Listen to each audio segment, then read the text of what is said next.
This channel does not promote any violent, harmful, or illegal activities. All content provided by this channel is meant for educational purpose only.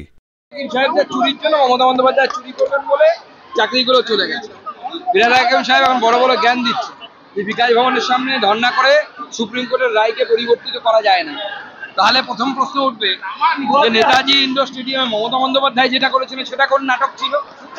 Supreme কোর্টের রায় যদি পরিবর্তন না করা যায় তাহলে ওখানে শিক্ষকদেরকে ডেকে নিয়ে কি করছিলেন মমতা বন্দ্যোপাধ্যায়? ওখানে সব্যসাচী দত্তরা ওখানে প্রায় 200 থেকে 250 গুন্ডা নিয়ে গিয়ে ওখানে হামলা করার চেষ্টা করেছে এবং যেভাবে শিক্ষকদের উপর অত্যাচার করা হয়েছে এটা ভারতবর্ষের এ যাবৎকালে আমরা অন্ততপক্ষে ক্যামেরায় এই ধরনের শিক্ষকদের উপর এই ধরনের হামলা কোথাও দেখিনি। বর্বরচিত আক্রমণ শিক্ষকদের উপর হয়েছে। হতে পারে আরো বড় কিছু হতে পারে। তৃণমূল তো গুন্ডাদের দ্বারা চলে। সমস্ত গুন্ডাগুলোকে নিয়ে গেছিল সব্যসাচী দত্ত। প্রায় 200-250 গুন্ডা সেখানে ঘুরে বেড়াচ্ছে বাইক নিয়ে। দাবি করে এলাম না, গ্রেপ্তার কে করবে? গ্রেপ্তার এই পুলিশের ক্ষমতা আছে নাকি গ্রেপ্তার?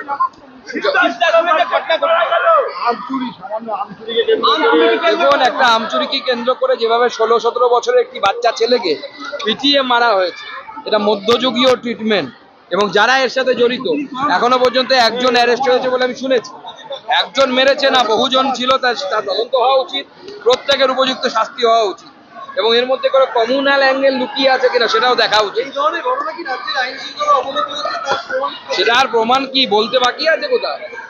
বাংলাদেশি লোক এসে 4 বছর ধরে এখানে ইমাম ভাতা পাচ্ছে, মসজিদের ইমাম হচ্ছে, মাদ্রাসার শিক্ষক হচ্ছে, এরপরে আর কি বাকি আছে আইন শৃঙ্খলার কিছু বলতে?